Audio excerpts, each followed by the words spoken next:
So hello my dear students, I welcome you all to my YouTube channel. और आज के video में मैं आपको ये बताऊंगा कि किस तरीके से एक महीने में आपको स्ट्रेटजी बनानी है या किस तरीके से आपको जेईई एडवांस 2024 की तैयारी करनी है लास्ट के एक महीने में।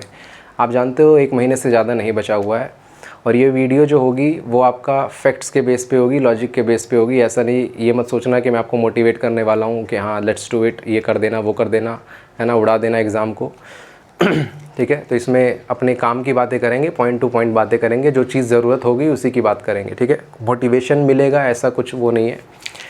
दूसरी चीज़ ये है कि कोई भी बच्चा देख रहा है ये वीडियो, 11th का है, 12th का है, चाहे जिसको नेक्स्ट मंथ एग्ज़ाम देना है, वो तीनों में से कोई भी अगर देख रहा है तो उनके लिए मैं सिर्फ इतना ही कहूँगा कि भाई 11th-12th वाले भी ध्यान से सुने इस वीडियो को, क्योंकि ऑब्वियस ही बात है आपको भी कभी ना कभी एग्ज़ाम देना है। 12th वालों को अगले साल देना है, 11th वालों को फिर 2 साल के बाद देना ही है।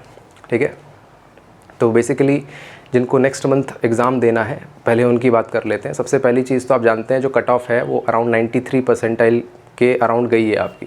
ठीक है, वो बच्चे आपके लिए एडवांस के लिए सेलेक्ट हुए हैं जो एग्ज़ाम लिखेंगे नेक्स्ट मंथ में।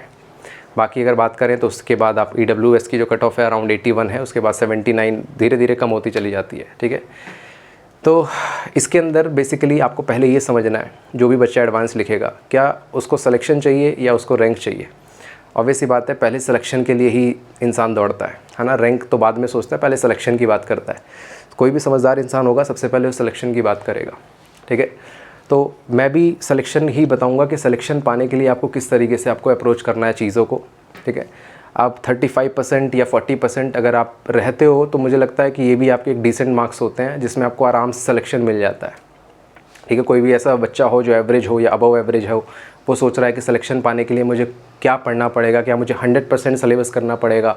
पहली बात तो ये पॉसिबल ही नहीं है। एक महीने में आप 100% सिलेबस बहुत ही इफ़ेक्टिवली कर लो तो ये आपका मिथ है, और करने जाओगे भी तो सिलेक्शन होना पता नहीं होगा कि नहीं होगा, लेकिन बहुत मुश्किल आने वाली है आप लोगों को। ठीक है, लेकिन चांसेस बढ़ जाएंगे अगर वो चीज़ें फॉलो करोगे जो मैं अभी बताऊँगा, जो चैप्टर्स बताऊँगा जो आपको करने हैं।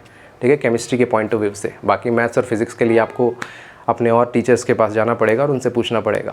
ठीक है, तो सबसे पहले आपके पास केमिस्ट्री में कुछ चैप्टर्स हैं जो आपको बिल्कुल ध्यान से पढ़ने हैं और वहाँ से क्वेश्चन आपको निकालना ही है। मतलब जो भी चैप्टर आप करोगे आपको वहाँ से क्वेश्चन निकालना है।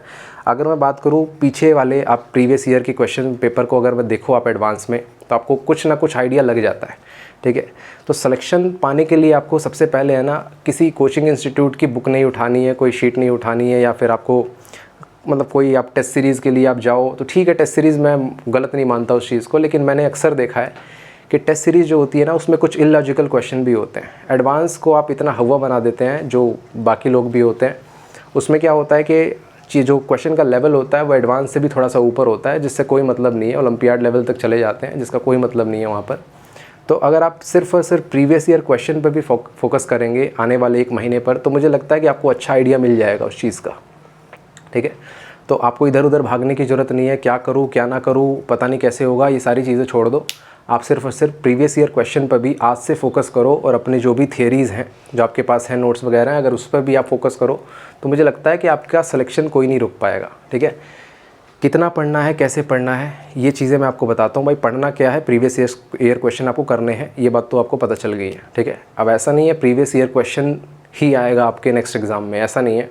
आपको आइडिया लग जाएगा कि किस तरीके से चीज़ें होती हैं। पहली बात तो एडवांस का जो एग्ज़ाम होता है उसके अंदर कंसेप्ट का मिक्सिंग होता है, मतलब मिक्सिंग ऑफ कंसेप्ट होता है कि जैसे मान लो एक चैप्टर होता है, उसमें से आपके पास एक चैप्टर को दूसरे चैप्टर से जोड़ दिया आपका और वहाँ से चीज़ें पूछ ली, तो वहाँ से आपके पास क्या होता है कि आपको थोड़ा सा कठिनाई होती है कि 2 चैप्टर को लिंक करके आपको एक सॉल्यूशन बताना उसमें। ठीक है, तो ये चीज़ें रहती है एडवांस में। मुझसे पर्सनली पूछो, अगर इन पे बाद में आ जाऊँगा, चैप्टर पे बाद में आ जाऊँगा, अगर मुझसे आप पर्सनली पूछो कि मेरे को पेपर अप्रोच का क्या होगा, मतलब किस तरीके से मैं अप्रोच करूँगा पेपर को, तो अगर मैं तुम्हारी जगह होता, मैं ये नहीं बोला कि तुम ऐसे ही करना है, क्योंकि हर बच्चे की, हर स्टूडेंट की कैपेबिलिटी अलग अलग होती है। ठीक है, मैं ये भी नहीं कहूँगा कि तुम 15 घंटे पढ़ो, 14 घंटे पढ़ो। जितनी तुम्हारी हैसियत है, जितनी तुम्हारी मतलब औकात बोल सकते हो कि इतना पढ़ सकते हो तुम, 10 घंटे पढ़ सकते हो तो 10 घंटे पढ़ो, 12 घंटे पढ़ सकते हो तो 12 घंटे पढ़ो। अगर तुम एडवांस लिखने जा रहे हो तो ऑब्वियस सी बात है तुम मेहनती तो हो, इससे कोई मतलब डाउट नहीं है इसमें। तो आप 10 घंटे ही पढ़ सकते हो, 12 घंटे ही पढ़ सकते हो, 15 ही पढ़ सकते हो। ठीक है, लेकिन अगर मैं होता तुम्हारी जगह पर तो सही मायने में मैं पेपर को इस तरीके से अटेम्प्ट करता कि सबसे पहले मैं जो सिंगल वर्ड के होते हैं ना, सिंगल आंसर क्वेश्चन होते हैं, मैं सबसे पहले उसके ऊपर जाता। मतलब फिज़िक्स हो, केमिस्ट्री हो, मैथ हो, मैं तो सबसे पहले उसको पकड़ लेता। क्योंकि भाई उसमें आपके पास है ना, आपको एक तरीके से पता होता है आंसर। सिंगल जो चॉइस के होते हैं उसमें कोई मतलब इफ़ बट नहीं होता। जो मल्टीपल सेलेक्ट होते हैं उसमें प्रॉब्लम क्या होती है कि यार एक भी गलत हो गया है ना तो फिर मुश्किलें बढ़ जाती हैं। जैसे मान लो 3 आंसर सही है 4 में से और आपको 2 ही पता है, 1 नहीं पता है, तो मुश्किलें बढ़ जाएंगी आपके लिए। तो सबसे पहले सिलेक्शन पाने के लिए आपको सिंगल चॉइस ही देखना पड़ता है, ठीक है। ये करने के बाद फिर अगर टाइम बचता है तो फिर उन चीज़ों पे जाएं जो कि बचेगा टाइम। ऐसा नहीं है कि आप सिंगल चॉइस पे ही पूरा पेपर निकाल दोगे, ऐसा नहीं होगा।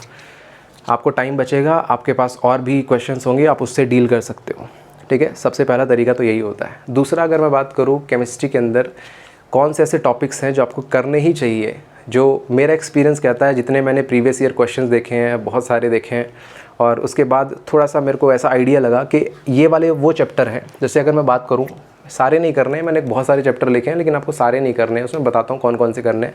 जैसे इनऑर्गेनिक में आपको दिख रहा है ना, इनऑर्गेनिक के बहुत से चैप्टर मैंने स्किप कर दिए हैं, ठीक है। उसका रीज़न ये है कि जैसे मैंने इसमें आप देखेंगे ना, क्वालिटेटिव मैंने मिस कर दिया है बिल्कुल। मतलब एनायन कैटायन का डिटेक्शन है ना, वो पूरा मिस कर दिया। इंपॉर्टेंट चैप्टर है, मैं बता दूँ, एडवांस के पॉइंट ऑफ व्यू से इंपॉर्टेंट चैप्टर है, लेकिन वो याद करने वाला है, बच्चों को प्रॉब्लम होती है। इस वक्त अगर वो चैप्टर करने गए तो फंस जाओगे, बेमतलब में टाइम ख़राब होगा, डीमोटिवेट हो जाओगे और चीज़ें ख़राब हो जाएंगी। बाकी चैप्टर पे भी क्या पड़ेगा, थोड़ा सा इफ़ेक्ट पड़ेगा आपका। तो इस केस में अगर मैं बात करूँ तो सबसे पहले इनऑर्गेनिक केमिस्ट्री में देखें, और तो छोड़ो, लास्ट ईयर का ही मैं बताता हूँ। लास्ट ईयर ना इस वाले चैप्टर में से अराउंड 9-10 मार्क्स के क्वेश्चन आए थे आपके। दोनों को मिक्स करके पूछा, जैसे मैंने बोला ना कि मिक्स करके पूछते हैं, और ऐसे नहीं कि हाई फाई क्वेश्चन थे। आप अगर जनरली आप नॉर्मल क्वेश्चन भी कर लोगे ना, मतलब कोऑर्डिनेशन के नॉर्मल क्वेश्चन भी कर पाते हो, तभी भी वो कर लेते। आसान क्वेश्चन था बहुत ज़्यादा, ठीक है। तो बॉन्डिंग और कोऑर्डिनेशन में से ज़रूर करना, क्योंकि ये इतना इंपॉर्टेंट है। यहाँ पर एक क्वेश्चन नहीं आता, अगर किसी से आना होता है तो 3-4 क्वेश्चन भी आ जाते हैं, और आए भी थे इनसे। इनको मिला के कम से कम 3-4 क्वेश्चन आपके लास्ट ईयर पूछे गए थे, तो मिनिमम बता रहा हूँ जो मुझे याद आ रहा है, ठीक है। मेटलर्जी मैंने ऑब्ज़र्व किया है कि काफ़ी बार पूछा है एग्ज़ाम में, और तकरीबन हर साल पूछा गया है। जेई मेन में इस चैप्टर को रिमूव कर दिया है, लेकिन एडवांस में पूछने के फिर भी बहुत ज़्यादा चांसेस हैं, ठीक है। एडवांस में कुछ रिमूव नहीं किया है, मैं फिर बता दूंगा आपको। एडवांस के लिए आपको प्रिपेयर करना है, तो 3 चैप्टर मैं कहूँगा कि बस बांध लो इसको, क्योंकि आपके पास देखो केमिस्ट्री नहीं है सिर्फ, आपके पास फिज़िक्स भी है, मैथ्स भी है, केमिस्ट्री, तीनों चीज़ है। और केमिस्ट्री में तो 3 सब्जेक्ट होते हैं, तो आप ऐसा नहीं है कि पूरे सिलेबस को करने बैठोगे 100% नहीं होगा। मैं बता दूँ, कभी भी आपको ऐसा क्वेश्चन दिखे, जैसे भयंकर सा क्वेश्चन दिखे 5-7 लाइन का, तो भाई एक काम करना, आपको भले ही लगे वो क्वेश्चन आता है या नहीं आता, आए ना आए वो बात की बात है, पहले तो उस चीज़ को है ना थोड़ी देर के लिए स्किप कर देना। 5-7 लाइन के जब क्वेश्चन होते हैं ना, तो कुछ टाइम तो उसको पढ़ने में ही चला जाता है, समझने में चला जाता है।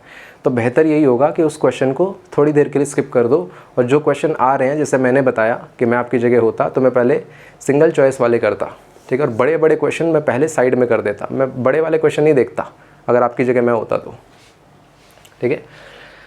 तो इनऑर्गेनिक में 3 चैप्टर आपको करने ही पड़ेंगे, बहुत इंपॉर्टेंट है। यहाँ से आप मान के चलो क्वेश्चन मिलेगा ही मिलेगा, और कम से कम 2-3 तो बहुत आराम से मिल जाएंगे, 2-3 तो मिनिमम बता रहा हूँ मैं आपको। ऑर्गेनिक में देखो, ऑर्गेनिक ऐसा सब्जेक्ट है कि यहाँ से आप ये नहीं बोल सकते कि क्वेश्चन यहीं से आएगा। क्वेश्चन इसमें कहीं से भी आ सकता है। मतलब आप बोलोगे कि मैं सिर्फ जीओसी करके जाऊँगा, मैं सिर्फ स्टीरियो करके जाऊँगा, कोई फ़ायदा नहीं है, मैं बता रहा हूँ। ऑर्गेनिक करो तो पूरा करो, नहीं तो कोई मतलब नहीं है। अब आप बोलोगे सर नीचे biomolecule, polymer, chemistry in daily life ये सब लिखा है, ये भी करना है, 101% करना है। उसका रीज़न बताता हूँ क्यों। क्योंकि पहली चीज़ तो बायोमॉलिक्यूल में डायरेक्ट क्वेश्चन आता है, ये बात मान के चलो। आप प्रीवियस ईयर क्वेश्चन देखना, बायोमॉलिक्यूल में से डायरेक्टली क्वेश्चन पूछा गया और आसान क्वेश्चन पूछा गया।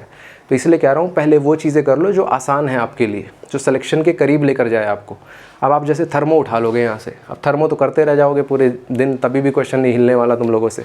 कुछ लोग हिला भी देंगे, लेकिन जनरली क्या होता है ना, 5-7 लाइन का बहुत बड़े बड़े क्वेश्चन होते हैं, उसको समझने में टाइम लग जाता है, ठीक है। इतना टाइम हमारे पास होता नहीं है। पॉलीमर और केमिस्ट्री इन डेली लाइफ, इसमें क्वेश्चन इस तरीके से पूछा जाता है यार कि जैसे मान लो आपके पास कोई भी ऑर्गेनिक रिएक्शन दिया और लास्ट में प्रोडक्ट में है ना कुछ ऐसा नाम दे दिया जिसमें पॉलीमर से रिलेटेड है। मतलब अगर आपको पॉलीमर का आपको नहीं पता होगा ना, वो नाम नहीं पता होगा, तो आप प्रोडक्ट नहीं बना सकते उसमें। इस तरीके से लिंक करता है, मतलब चैप्टर को है ना पॉलीमर से और केमिस्ट्री इन डेली लाइफ से आपका वो लिंक कर देता है उस चीज़ों को, ठीक है। मतलब जैसे ड्रग, इसमें ड्रग्स वगैरह आते हैं, ड्रग मतलब मेडिसिन वगैरह आते हैं, तो उससे भी लिंक कर देता है चीज़ों को। अगर वो चीज़ें नहीं पता होंगी तो फिर आपको प्रॉब्लम होगी आपको, ठीक है। एरोमेटिक कंपाउंड्स मोस्ट इम्पॉर्टेंट, मैं बताऊं आपके पास एनिलीन से और आपके पास फिनॉल से सबसे ज़्यादा क्वेश्चन पूछे गए हैं प्रीवियस ईयर में, आप देखोगे तो। और इनको तो आप जानते ही हो, ये तो सबसे मतलब एक तरीके से ऑर्गेनिक की आप बोल सकते हो कि इनके बिना ऑर्गेनिक चल ही नहीं सकती आपकी। जो मेन ऑर्गेनिक है ORM है ना, SN1 SN2 E1 और E2 सबसे मतलब भयंकर इंपॉर्टेंट है, इसको तो छोड़ ही नहीं सकते आप।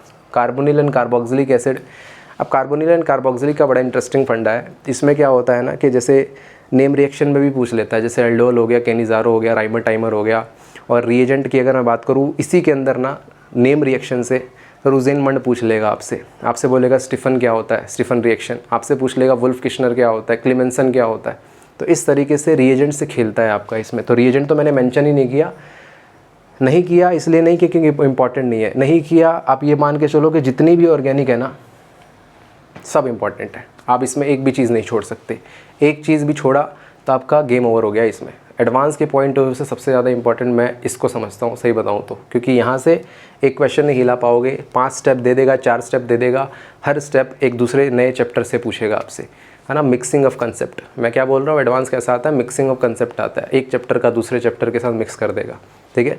तो इसमें पॉलीमर भी उतना ही इंपॉर्टेंट है जितना ये इंपॉर्टेंट है आपका, ये भी उतना इंपॉर्टेंट है जितना ये इंपॉर्टेंट है। और आपका बायोमॉलिक्यूल तो डायरेक्टली क्वेश्चन पूछता ही है, जैसा कि मैंने बताया, ठीक है। ऐसा नहीं है कि डायरेक्टली हमेशा पूछेगा, कभी कभी किसी के साथ जोड़ भी देता है आपका, ठीक है। फिज़िकल की बात करूँ ना तो फिज़िकल में देखो, फिज़िकल में भी एक अलग ही ट्रेंड चलता है। फिज़िकल में क्या करता है, जनरली मैं बता रहा हूँ, जनरली आयनिक को जोड़ेगा इलेक्ट्रो के साथ, इस वाले चैप्टर को इसके साथ जोड़ देगा, इन दोनों का बना देगा एक मेल। तो इसलिए यहाँ पर थोड़ा सा दिक्कतें होती हैं। दिक्कत इसलिए होती है क्योंकि एक तो लेंदी ज़्यादा हो जाता है वो बनाने में, क्वेश्चन सॉल्व करने में, ठीक है। लेकिन ऐसा नहीं है कि हमेशा करता है ऐसा, मैं आपको बता भी दूँ, electro is very easy chapter. ये मानता हूँ आयनिक में बच्चों को काफ़ी प्रॉब्लम होती है, लेकिन इलेक्ट्रो बड़ा आसान लगता है बच्चों को, जितना मैं जानता हूँ, ठीक है। तो ऐसा भी हुआ है, इलेक्ट्रो में से डायरेक्ट क्वेश्चन पूछा गया है, तो मैं इसको ये नहीं बोलूँगा कि इसको छोड़ देना, मैं तो कहूँगा इसको कर लेना, क्योंकि अगर आपकी किस्मत अच्छी रही ना तो यहाँ से क्वेश्चन अगर डायरेक्ट आया तो आप कर पाओगे। किस्मत ख़राब रही तो आप क्या कर सकते हैं, है ना, इसमें तो कुछ कर ही नहीं सकते हम लोग। सॉल्यूशन का चैप्टर जो होता है वो जनरली अकेला आता है बेचारा। ये जनरली आपको क्या मिलेगा, आपको सोलो मिलेगा। इसके क्वेश्चन भी आप जानते हो बड़े आसान बनते हैं। और सॉल्यूशन और इलेक्ट्रो, तो ये मान के चलो इलेक्ट्रो फिर भी आयनिक के साथ आ सकता है, चांसेस हैं और बहुत ज़्यादा चांसेस हैं, लेकिन अकेले भी आए हैं। लेकिन सॉल्यूशन जो होगा वो अकेला मिलता है जनरली आपको, ठीक है। गारंटी में किसी की भी नहीं ले सकता, है ना। क्वेश्चन कैसे भी डिज़ाइन कर सकता है वो जो भी एग्जामिनर होता है, फ्रेम करना उनके लिए कोई बड़ी बात नहीं होती। लेकिन सॉल्यूशन जो होता है वो आपका आसान चैप्टर में मान सकते हो उसको, ठीक है। इसमें से आप देखोगे सरफेस जो होता है, सरफेस भी मैंने मतलब काफ़ी एग्ज़ाम में देखा, ऐसा नहीं है कि कॉन्टीन्यूसली पूछेगा, लेकिन जो क्वेश्चन आता है बड़ा ही ईजी आता है, ठीक है। इसमें से भी क्वेश्चन पूछा गया है सरफेस से। तो मैं ये कहूँगा कि छोटा सा चैप्टर है, इसको ना पढ़ना बेवकूफ़ी होगी, ठीक है। नहीं आएगा तो कोई बात नहीं, इतना बड़ा भी नहीं है कि इतना टाइम जाएगा हमारा, लेकिन अगर क्वेश्चन आ गया गलती से तो मज़ा आ जाएगा फिर, है ना। थर्मो आप स्किप कर सकते हो, वैसे फिज़िक्स में ही पढ़ते हो आप, तो फिज़िक्स के बेस में भी, केमिस्ट्री के बेस में भी कर सकते हो, लेकिन ये जनरली मैं यही कहूँगा कि टाइम कंज्यूमिंग ज़्यादा होता है, तो इसको आप स्किप कर सकते हो कुछ टाइम के लिए, ठीक है। मोल, भाई मोल में से है ना, हर साल जनरली आप पीछे के कुछ साल के पेपर देखोगे ना तो मोल में से गारंटी एक क्वेश्चन आता है और बड़ा ईजी होता है यार। मोल के क्वेश्चन मुश्किल नहीं होते, बहुत आसान क्वेश्चन पूछता है आपका। एटॉमिक में से आप देखोगे, एटॉमिक में से भी क्वेश्चन आता है आपका, ठीक है। क्वेश्चन आपको सारे ही मिल जाएंगे। तो मैं तो यही कहूँगा कि भाई जो सबसे इंपॉर्टेंट जो सॉलिड है, भाई सॉलिड में से भी क्वेश्चन आता है आपका, ठीक है। तो आप अगर आप बहुत ही ज़्यादा मतलब बिज़ी हो, आपको टाइम नहीं है, या फिर आपका आयनिक वीक है, तो मैं कहूँगा कि आयनिक, थर्मो ये सब छोड़ सकते हो आप लोग। गैशियस में से क्वेश्चन बड़ा ईजी आता है। मैं कह तो रहा हूँ आपको, अगर आप करने बैठोगे, अगर आपने पहले के बेसिस पे पढ़ा हुआ है ना, चीज़ें पढ़ी हुई हैं, तो आप सिर्फ नोट्स भी पढ़ के जाओगे। गैशियस में मैं बता रहा हूँ, स्पेशली गैशियस में हो गया, मोल में हो गया, ये आपके नॉर्मल आपकी प्रैक्टिस भी होगी तो आप क्वेश्चन निकाल लोगे इस चीज़ का, मैं आपको गारंटी दे रहा हूँ इस चीज़ का, ठीक है। काइनेटिक्स जो होता है, काइनेटिक्स कभी कभी फंसा देता है आपको, काइनेटिक्स को कभी केमिकल इक्विलिब्रियम से भी जोड़ देता है, ठीक है। मुश्किल तो देखो कुछ भी नहीं है, लेकिन मैं यही कहूँगा अगर मुझे कोई भी 4 चैप्टर सेलेक्ट करने होंगे, ऑर्गेनिक मैंने पूरी सेलेक्ट कर ली यहाँ से, ठीक है। इनऑर्गेनिक में मैंने 3 चैप्टर सेलेक्ट कर लिए, और अगर मुझे फिज़िकल में सेलेक्ट करना होगा जो मेरे लिए आसान होगा और चांसेस हाई रहेंगे, तो पहला मैं सॉल्यूशन चूज़ करूँगा। सबसे पहले मैं सॉल्यूशन चूज़ करूँगा, उसके बाद मैं मोल चूज़ करूँगा, और तीसरे नंबर पे सॉलिड चूज़ करूँगा, सॉलिड करूँगा। और फिर आपके पास क्या है, ये आपके पास इलेक्ट्रो करूँगा और आपके पास गैशियस करूँगा। देखो अब आपके पास सरफेस बचा, इसके लिए मुझे चूज़ करने की ज़रूरत नहीं है। ऐसा नहीं है कि आपको 3-4 दिन लगेंगे, आप एक दिन में भी कर सकते हो सरफेस केमिस्ट्री। तो इस तरीके से अगर आप प्लानिंग करके करोगे ना, कुछ कुछ चैप्टर भी उठाओगे, इसको पूरा करना है, ध्यान रखना। आप आसानी से सिलेक्शन पा सकते हो। मान के चलो 130 to 140, मैं तो 30 भी छोड़ो 40 भी छोड़ो, 130 to 150 आप इजीली स्कोर कर सकते हो। और ये बुरे मार्क्स नहीं होते हैं, इसमें आपको अच्छी IIT मिल जाती है इसमें, ठीक है। ब्रांच हो सकता है आपको इतनी डिसेंट ना मिले, लेकिन आपको अच्छी IIT मिल जाती है इसके अंदर, ठीक है। टॉप तो नहीं मिलेगी, ऑब्वियस ही बात है। तो ये सारी चीज़ें होती है, स्ट्रेटजी होती है। तो इसको कंक्लूड करना चाहूँ, अगर पेपर देने की बारी आई तो सबसे पहले मैं क्या करता, मैं पहले सबसे पहले सिंगल चॉइस पकड़ता पहला। दूसरा, मैं कभी भी बड़े क्वेश्चन को देखता ही नहीं, देखता जब मेरे पास टाइम होता लास्ट में, ठीक है। 2 चीज़ें तो मैं फॉलो करता। और तीसरा, मैं चैप्टर्स को लेके अगले 1 महीने के लिए बहुत ही ज़्यादा सेलेक्टिव होता। 3 चीज़ें। चौथी चीज़, मैं अगर पढ़ने की बारी आई तो मैं मिनिमम 12 घंटे पढ़ता दिन में। 12 आवर्स के बाद ही मैं थोड़ा सा मतलब सेटिस्फाई होता कि ठीक है मैंने डिसेंट पढ़ाई कर ली है। 14 आवर पढ़ सको तो इससे बढ़िया हो ही नहीं सकती। 5th चीज़ सबसे इम्पॉर्टेंट, अपनी हेल्थ का ध्यान रखता। मैं प्रॉपर सोता, प्रॉपर खाता, ठीक है। अगर आपकी हेल्थ इस टाइम पे एक दिन के लिए भी ख़राब हुई तो समझ लेना आप 1000 बच्चों से पीछे, या मैं बोलूँगा 2000 5000 जितना समझना हो समझ लो, 10,000 बच्चों से पीछे चले जाओगे, ये मान के चलना। एक दिन भी अगर आप गड़बड़ किया तो, ठीक है। जितने भी 1-1.5 लाख बच्चे पेपर देंगे उसमें से मान के चलना आप 1000 2000 5000 पीछे ही चले जाओगे रैंक अपनी उसमें, ठीक है। तो ये सारी चीज़ें हैं। अगर कोई पॉइंट रह गया हो जो कि इम्पॉर्टेंट है और मैंने स्किप कर दिया तो आप कमेंट बॉक्स में डाल भी सकते हो और बता भी सकते हो, ठीक है। और बच्चों को आप दूसरों की भी हेल्प करोगे, जैसे मैं आपकी हेल्प कर रहा हूँ, और कुछ ऐसा रह गया हो तो आप कमेंट बॉक्स में डाल के दूसरे बच्चों को भी बता सकते हो और बोल भी सकते हो कि सर आपने ये मिस कर दिया, तो नेक्स्ट टाइम से मैं उसको ऐड भी कर लूँगा, ठीक है। वीडियो पसंद आई हो तो लाइक करें, शेयर करें, सब्सक्राइब करें अगर नए हो तो। तब तक के लिए थैंक यू।